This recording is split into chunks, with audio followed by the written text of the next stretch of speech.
जय भीम साथियों, मैं शालियाना नाग। आज मैं एक अहम मुद्दे पर बात करने आई हूँ और हमारे साथ आज उपस्थित हैं रामजी राजसमणी विद्यार्थी जी, जो कि एक सोशल एक्टिविस्ट हैं और जो लगातार बहुजन महापुरुषों के विचारों के बारे में, उनके योगदानों के बारे में लोग पूरे बहुजन समाज को जागरूक करते आए हैं और वो लगातार जागरूक कर रहे हैं इसमें। और बहुजन समाज के लिए बहुत से उन्होंने कार्य किए हुए हैं। विद्यार्थी शिक्षा को लेकर उन्होंने कार्य किया हुआ है। विद्यार्थियों के लिए मतलब एजुकेशन पर ये लगातार काम करते आए हैं। और इन्होंने एक पुस्तक इन्होंने निकाली है, प्रेरणादायी महापुरुष। तो ये प्रेरणादायी महापुरुष, ये पुस्तक इन्होंने प्रकाशित करवाया है और ये भाग 1 है।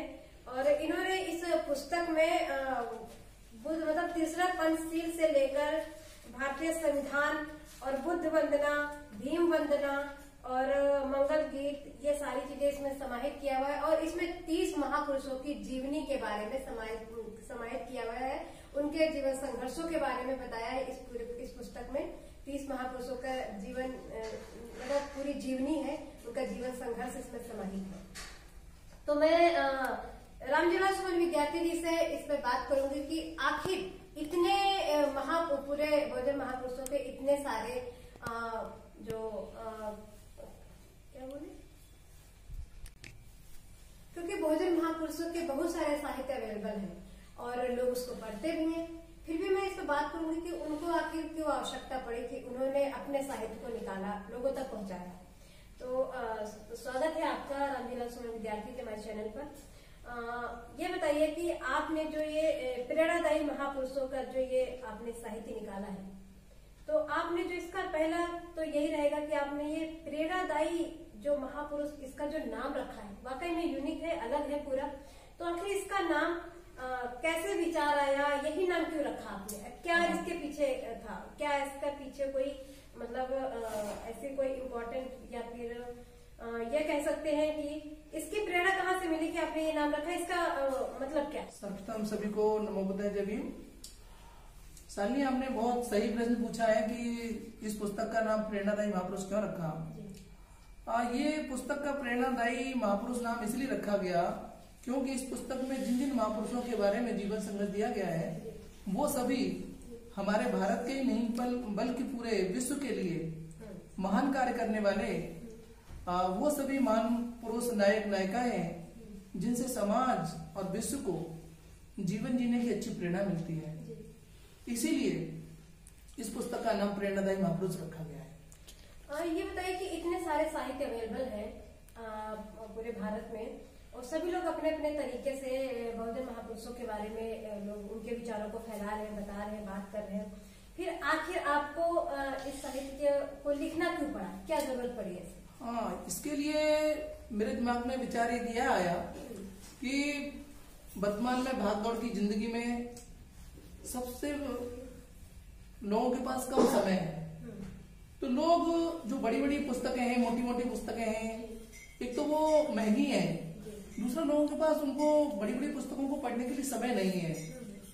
तो इसीलिए खास तौर से व्यस्त कर्मचारी, छात्र, शिक्षक, इन सबको ध्यान में रखते हुए उनके लिए इस पुस्तक में एक सार के रूप में महापुरुषों के जीवन संग्रह को समाहित किया गया है, जिससे कि वो कम समय में, कम धनराशि में, कम खर्चे में वो ज्यादा से ज्यादा जानकारी इस पुस्तक की ले सकें। ये पुस्तक एक तरह से महापुरुषों के विचारों को गागर में सागर भरने जैसी है। इसीलिए इस पुस्तक को मुझे प्रकाशित करना पड़ा, यही इसका मुख्य उद्देश्य था।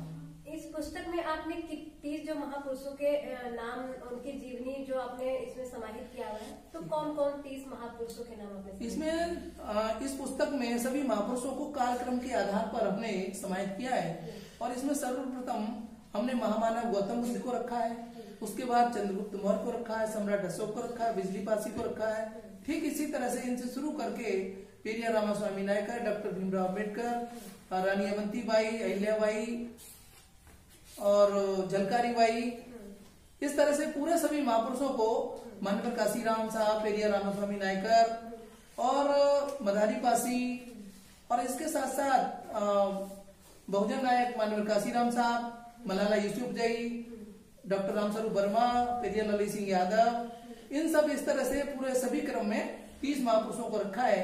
जिन महापुरुषों का जन्म जिस काल में हुआ है उनको पहले रखा है, जैसे जैसे उनका आगे समय बीतता गया तो उसी क्रम में उन महापुरुषों को व्यवस्थित करके इसमें रखा गया है।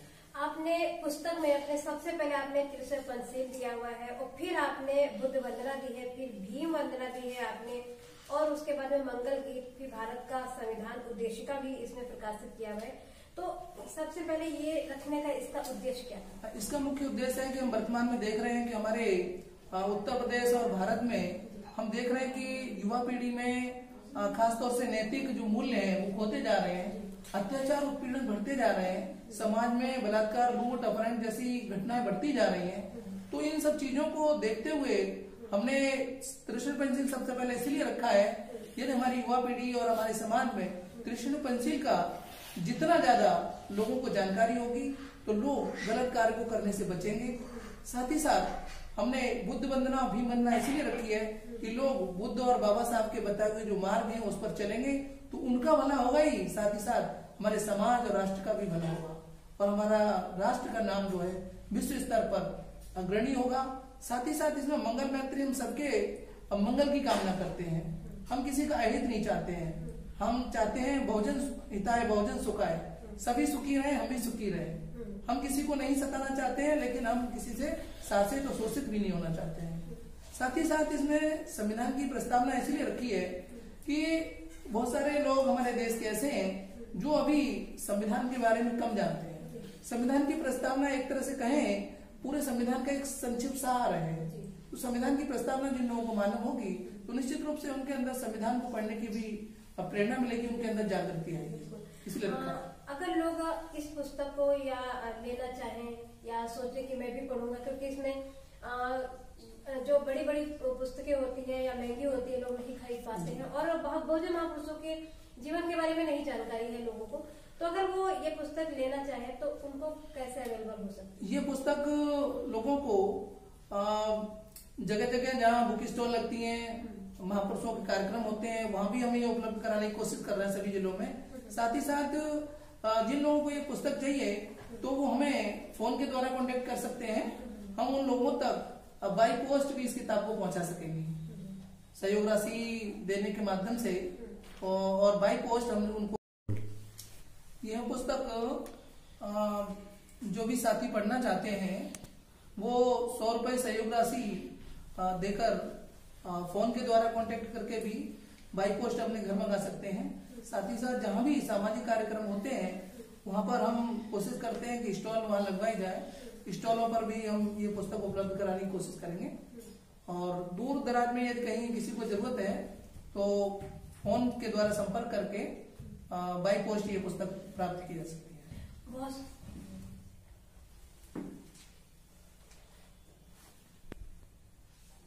बहुत शुक्रिया सर, आप जो ये कार्य कर रहे हैं वाकई में सराहनीय है और जो भी दर्शक इस पुस्तक को पढ़ना चाहते हैं, बहुजन महापुरुषों के इतिहास के बारे में जानना चाहते हैं, तो वो जो नीचे स्क्रीन पे जो आपने देख रहे होंगे, जो स्क्रीन पे नंबर चल रहा है, इस नंबर पे वो कॉल कर सकते हैं। रामजी राज सोमन विद्यार्थी जी का जो नीचे स्क्रीन पे नंबर चल रहा है इस पे आप कॉल कर सकते हैं और अगर आप दूर हैं तो बाय पोस्ट मंगवा सकते हैं। घर बैठे आपको ये पुस्तक अवेलेबल हो जाएगी और भी जो सामाजिक प्रोग्राम होते हैं, कार्यक्रम होते हैं, वहां पर भी ये पुस्तकें सर की अवेलेबल रहेंगी। तो ये छोटी पुस्तक है और इसकी कॉस्ट मात्र 100 रुपए रखी गई है, तो इसको कोई भी इंसान खरीद सकता है, आसानी से खरीद सकता है और बहुजन महापुरुषों के इतिहास के बारे में जान सकता है, पढ़ सकता है। क्योंकि जब तक सामाजिक आंदोलन की रफ्तार जब भी आप तेज होगी जब आप अपने इतिहास को जानेंगे। तो अगर अपने इतिहास को जानना है तो उसके बारे में सबसे पहले आपको बहुजन महापुरुषों के इतिहास को पढ़ना पड़ेगा, तभी आप आगे सामाजिक लड़ाई को लड़ सकते हैं। तो इसके लिए ये पुस्तक आपके लिए बहुत ही यूजफुल होने वाली है, तो आप लोग इसको जरूर मंगाइए और पढ़िए, महापुरुषों के इतिहास के बारे में जानिए। देखते रहिए हमारे साथ। और कहते नहीं है कि जो कौम अपना इतिहास नहीं जानती वो कौम अपना कभी इतिहास नहीं लिख सकती। तो इतिहास लिखने के लिए सबसे पहले आपको इतिहास पढ़ना पड़ेगा। तो इसके लिए आपको ये पुस्तक तो खरीदनी ही पड़ेगी क्योंकि बहुत कम कॉस्ट है, आप खरीद सकते हैं आसानी से। 100 रुपए तो किसी के पास भी अवेलेबल रहेंगे तो आसानी से इसको खरीद सकते हैं और घर बैठे आप बहुजन महापुरुषों के इतिहास को पढ़िए। इसी के साथ शालिनी को दी गई इजाजत। जय हिंद।